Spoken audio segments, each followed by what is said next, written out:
Hello darlings! For today's video, I'll be unboxing and trying on products from the Ipsy Glam Bag and Glam Bag Plus for October. This month's theme is pretty wicked and inspires us to embrace the unconventional. I love the bag design this month. It's very vampy and the zipper is a cute little lipstick. Let's see what we have inside. We have the This Works in Transit No Traces Makeup Removing Pads, Goldfaden MD Doctor's Scrub Exfoliator, Tatcha Dewy Skin Cream, M2U NYCEye Primer, and the Farah Matte Liquid Lipstick in Coco. Now let's open the Glam Bag Plus. Inside we have the Dermelect Self-Esteem Beauty Sleep Serum, Murad Renewing Eye Cream, Viseart Petit Pro Un Palette, Sugar Rush by Tarte Easy on the Eyes Clay Liner, and the Makiage Icon Mascara. Now that we've unboxed everything, let's try out some of the products. First, I'm starting off with skincare and exfoliating with the Goldfaden Dr. Scrub Exfoliator. This removes dead surface skin, revealing brighter, radiant, healthier looking skin. I love exfoliators like this that have a lot of the teeny tiny exfoliating pieces, and it really feels like you're scrubbing off all of that dead skin. My skin feels super soft and smooth after that exfoliator, so now let's try out the Tatcha Dewy Skin Cream. This stuff is really great for dry skin and gives a healthy looking glow to the skin.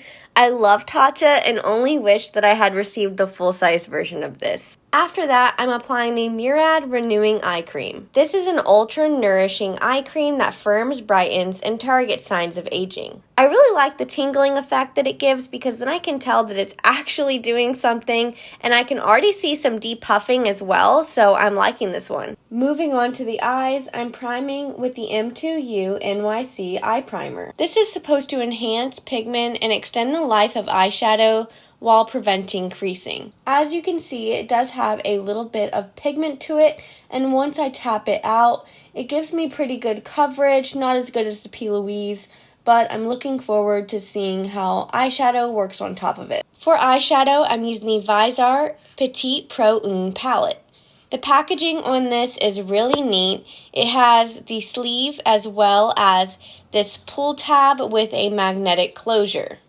First, I'm picking up this dark brown shade. I'm applying this to the outer V and crease. Next, I'm picking up this light brown shade. I'm using this to blend out what we just applied. Now I'm dipping into the reddish brown shade. I cut the crease and now I'm adding this to the outer edge of that blank space. After that, I'm picking up this matte white shade. I'm stamping this on to the rest of the blank space. Finally, I'm grabbing the shimmery champagne shade. I'm adding this to the inner corner. Next, I'm applying the Makiage Icon Mascara. This comes in 3 colors, black, brown, and blue, and being that we're supposed to embrace the unconventional this month, I was hoping to receive the blue color, but this is indeed black. After that, I'm tightlining with the Sugar Rush by Tarte Easy on the Eyes Clay Liner. I love the component on this one because it has a twist up top and built-in sharpener. Finally, we have the Farah Matte Liquid Lipstick in the shade Coco. I love this formula and received the same lipstick in November 2020's Ipsy, so I think I'll skip it this month and just wear something else. But if you'd like to see that video, you can check it out in my unboxing playlist. Here's the finished look using products from the Ipsy Glam Bag and Glam Bag Plus for October. I think that the Farah lipstick would have gone great with this look, but I wanted something a little more vampy to fit the theme. Let me know your thoughts in the comments below, and as always, please give this video a big thumbs up and subscribe to my channel if you'd like to see more. Thanks so much for watching. See you next time.